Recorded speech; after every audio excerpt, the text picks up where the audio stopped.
Well, hello everybody. This is Hal, And this is Melanie. and we want to welcome you to another episode of Making Biblical Family Life Practical. We are at an undisclosed location in South Carolina for our annual family getaway. We call it a writing retreat or a lake retreat or something, but it's just basically it's the end of the conference season, and we just need some time to unwind and regroup. Oh, this is one of my favorite places on earth. Mm-hmm. It's not fancy, not remotely, No. but it's got a beautiful view over the water and trees, and it's a long way from anywhere that could keep us busy. And that's a good thing. And I think, this is a traditional time when a lot of people are taking vacations. We come after the 4th of July for other family to have access to the place too. But we, this is when a lot of folks are out traveling with their families. And I was thinking about that. The vacations can take a lot of different forms. Let's say this first, though, Hal. Yeah. Because I think when you say vacation, Yeah. a lot of families feel tremendous stress because they think that vacation means that you have to go to a theme park and spend $100 each for tickets and stay in a resort hotel that costs $200 a night, and that just doesn't seem within the realm of possibility. Well, it never was for us. No. And that's what I'm getting to. For some families, that's reality for them that they do that kind of thing. But it can be very quiet types of vacations, out camping in a park somewhere, or my family, when we were growing up, we had a friend who had a house at the beach, and we used to rent the upstairs from them and go down to spend some time at the beach. And we've done a lot of travel. It's just a matter of, Dad's got a business trip. Let's pack up the kids and Mom, and we'll all go together. And Dad's sitting in a class or training session or meetings or something, and Mom and the kids are out doing the parks and the museums and Doing a different field trip every day. Yeah, or dropping off one of the kids at college or picking up one of the kids from college, and let's take a couple of days and go camping on the way so that we can all kind of have a little time together to readjust. All of those things are valid. Well, let's talk about some affordable ways to get vacation time in just a minute. But Yeah. First, let's talk about what the Word has to say about this, because I think, I'm a workaholic by nature. Right. And, I have to deal with myself and say, no, it's not, I don't have to feel guilty over taking time off. I need time off. Well, you see, God established a pattern of that right at the creation. In Genesis chapter 2, it says that in 6 days God created the heavens and the earth, and then the seventh day he rested. And that pattern of the Sabbath rest, 6 days of labor to 1 day of rest, is something that predates the fall of man. Yeah. And it wasn't like God said, "Whew, boy, that was a lot to do. I mean, created the universe. Good grief, I need to take a break." But God didn't get tired. But I think He did this for our benefit, to say we're not meant to work continuously without a break, without recuperation, without a chance to kind of reset our minds and rejuvenate our spirit, so to speak. So there is that pattern right there in Scripture, that work and relaxation alternation. Also, we see that in the Old Testament, it says that after a couple gets married, that they should take time off together. Mm-hmm. The time for, we think a honeymoon sounds like a very modern thing, but really that was something set up in Scripture. Well, I always thought that was amazing. It's Deuteronomy 24, verse 5. It says, "When a man has taken a new wife, he shall not go out to war or be charged with any business. He shall be free at home 1 year and bring happiness to his wife whom he has taken." A year. Wow. That's a long time. And obviously he's probably, maintaining his farm or whatever to keep his new family fed. But still, the idea that there's a period of time in life where you need to withdraw from your normal responsibilities for a different purpose. And I think that's valid. There was one other thing that I was talking to you about this morning. There was a time in the Gospels where Jesus had sent the apostles out to preach and to teach and to heal, and they came back together and they were all excited and were telling him about it. And Jesus said, "Come aside by yourselves to a deserted place and rest a while." And that was in Mark chapter 6. So Jesus, saw that they had had a serious time of ministry, and they had been so busy and so overworked. He said they didn't even have time to eat. And so Jesus said, let's go away by ourselves and rest. And so you know what? When the Lord himself tells his human ministers, hey, you need to take a break. I think that that's a valid thing for us to say. It's all right to take some time off from our usual work and our normal responsibilities and go someplace different. It doesn't mean to say you need to go someplace quiet and climb into a cave and be in the darkness, No. but To do something different from your normal activities. Right. And that kind of brings up a funny point. I remember several years ago when you asked me, where do you want me to take you for our anniversary? Where do we want to go for Where do we want to go? And I just thought, I'm tired of going. We've been going for months, speaking at conferences. Yeah. I just wanted to stay home and do something. Staying home sounded like it's something special for me. We sent the kids off to the grandparents, and we had some time at home alone together. Oh. And I thought it was a blast. So, you know what? There's not one answer to this. And I like J.C. Ryle said something. Now, J.C. Ryle was a very strict observer of the Sabbath, and he wrote a pamphlet about it. But one of the things he said was, it's meant to be a rest from your normal labors. And he said, for a man who sits in an office day after day after day, I'm not going to tell him that the Sabbath requires him to sit still at home. Right. A walk in the country may be what he needs to rejuvenate his mind, to prepare him for the next day's work. Likewise, the laborer, who puts down his tools, who leaves his mill or whatever, and goes home and just rests, just as quiet, and reads the scripture or reads a book with his family or whatever, that's a change that helps prepare him for the labor to come. And so there's not one single answer. I know some of our vacations are very active. Oh, yes. And we're kind of historic for that. People well known for that. Yeah, we tend to say you can rest when you get home. Yeah. But look, let's take a break for our Okay. sponsor, and then let's come back and talk about some practical ideas to make a vacation something that's attainable for a lot of families. That sounds great. Okay, we'll be right back.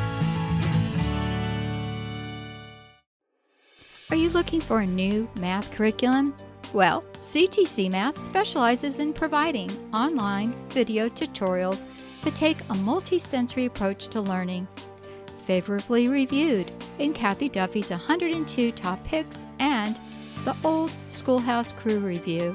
The lessons are short and concise to help your children break down concepts and appreciate math in a whole new way.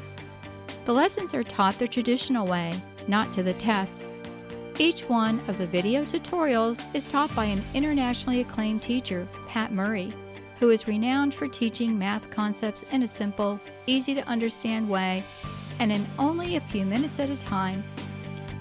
Using a multi-sensory approach, having the combination of effective graphics and animation synchronized with the voice of a friendly teacher together with practical assessment, even students who struggled with math are getting fantastic results. And the ones that were doing okay before now are doing brilliantly. Visit CTC Math today and start your free trial. That's ctcmath.com.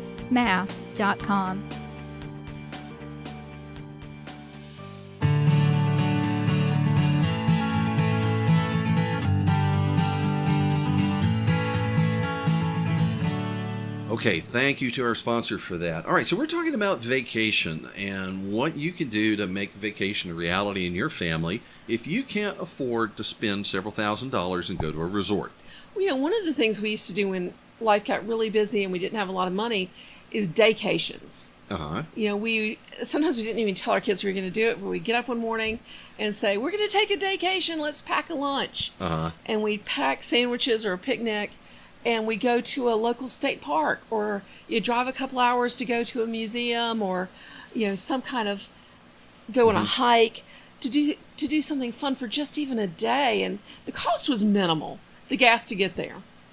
Yeah. Because we took our own food with us, and so even if you have a very, very tight budget, you can do that. You can take daycations. And I'll tell you, honestly, there's a lot of things in your local area that you have not seen yet. I know that there are things where we've lived for 20, 25 years now? Yeah, 25 years. And I know there's some places around our town and county that I haven't been to because you just think it's always there and I've got things to do. I can do that anytime. And then you don't. So maybe this is the time to go do those things, to go visit those local Yes. museums or go to that local park nearby or whatever. Camping is a very affordable way to take vacations too. I remember years ago we were studying the Civil War, and we took our kids on a tour of the Civil War battlegrounds and the Booker T. Washington birthplace and lots and lots of places related to the Civil War. Yeah. And it was very inexpensive because we camped the whole way.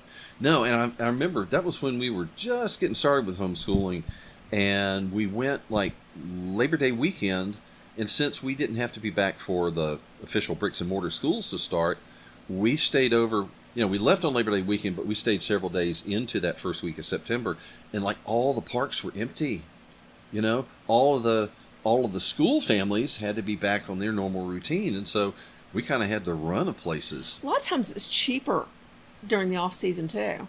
Now, you may be thinking, but all the gear to go camping is expensive. Folks, let me tell you something. Get on Facebook Marketplace or Craigslist, go to yard sales.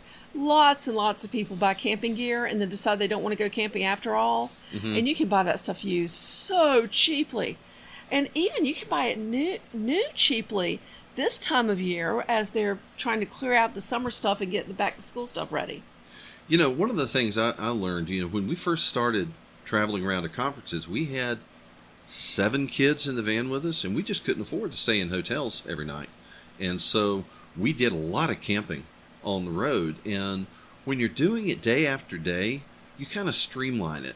You realize you don't need all this equipment like you were on a polar expedition or That's something. right. You just, you just get to a state park, you throw the tent up, you make supper, you go to bed.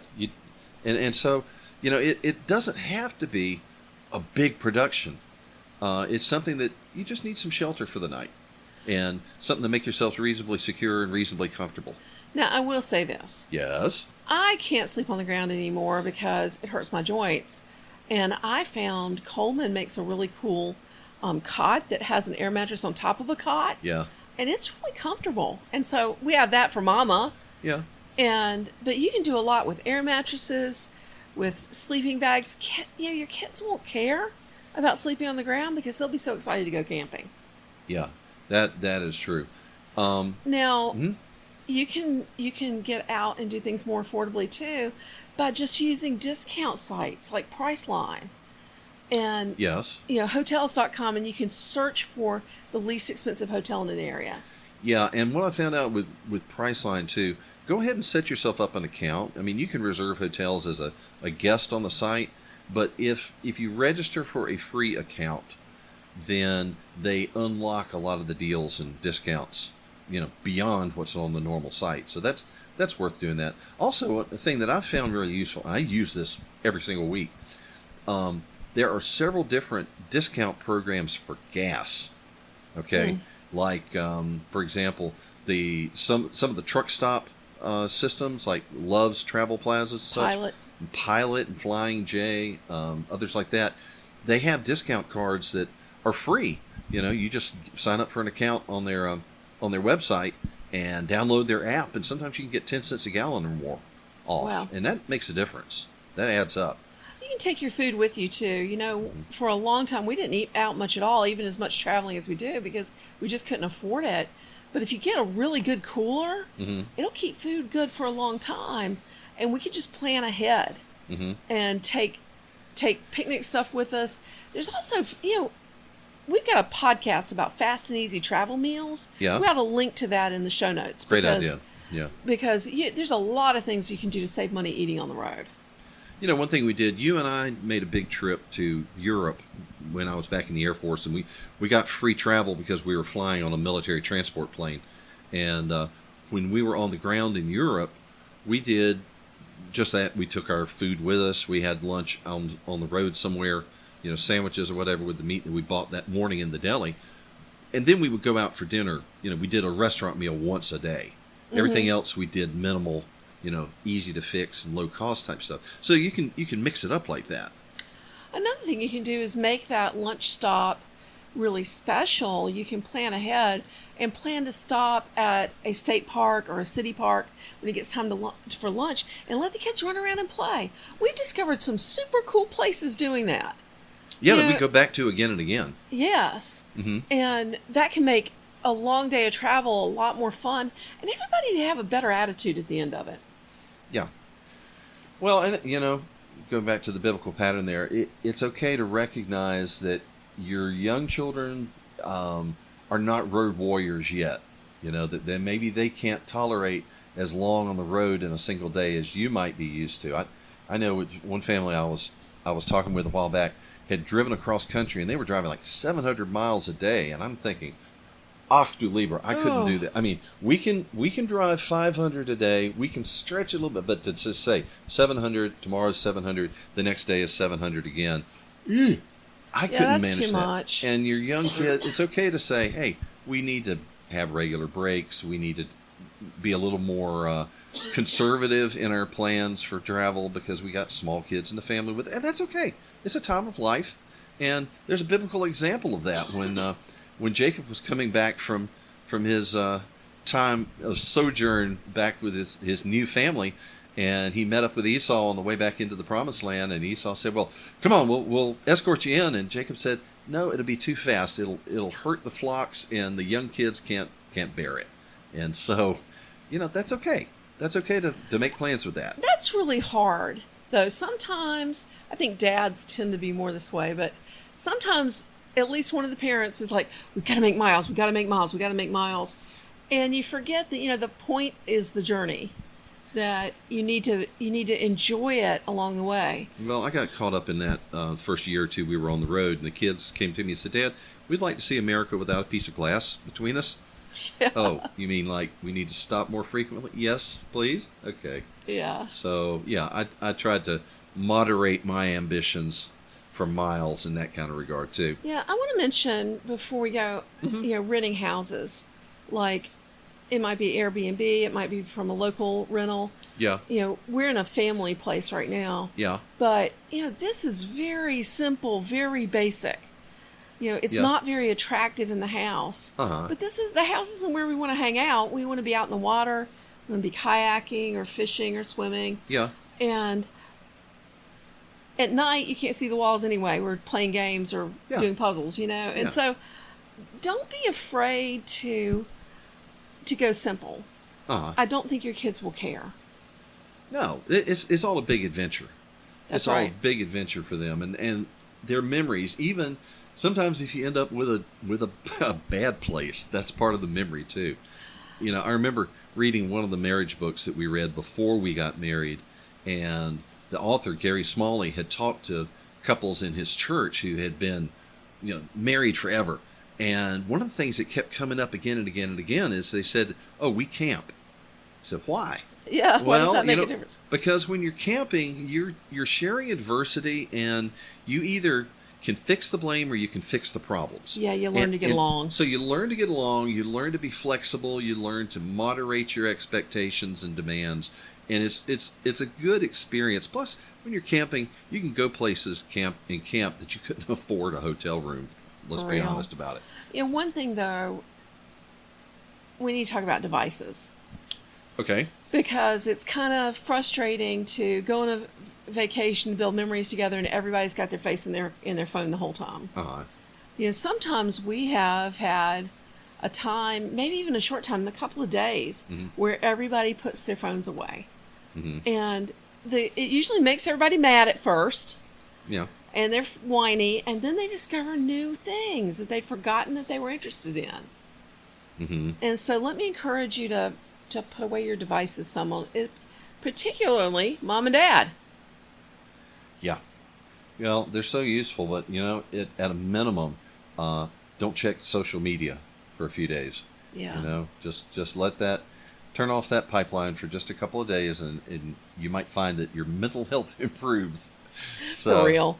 Okay. Well, look, we are enjoying our summer. We hope that you're enjoying your summer. We hope that give you some things to think about and some hacks that will help you along.